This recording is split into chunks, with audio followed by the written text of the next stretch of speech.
Hello guys, xin chào đâm phép kém đâm đầu tiên đâm chân đâm phép đó là hay với chú MZU Park cả hiện cảnh cả là hiện chế môi hộp mấy môi thiên cung à đây cái là một điều dễ lắng chú guys hay một thêm hay lại bộ hiểm không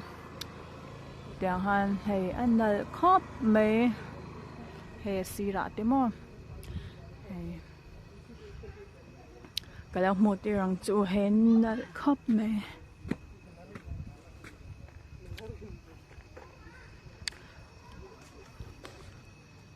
hết lại thiên cung à hiện hay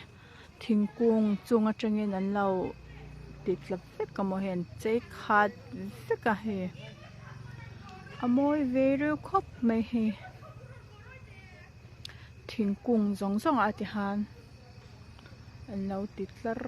ก็มาเห็นนะครบไม่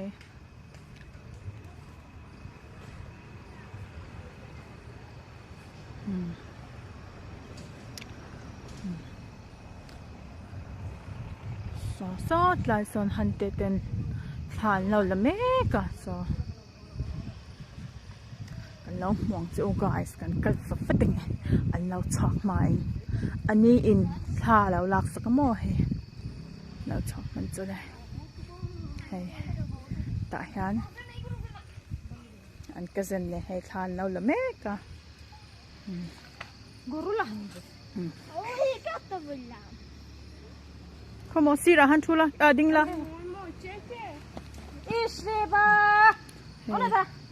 Amoy khop mấy đại hiền he. He tha tiền lâu là mấy cả. He he tại he hành tè để ngã he. Lại thiên cung à, bữa hen he tiền là khop mấy he.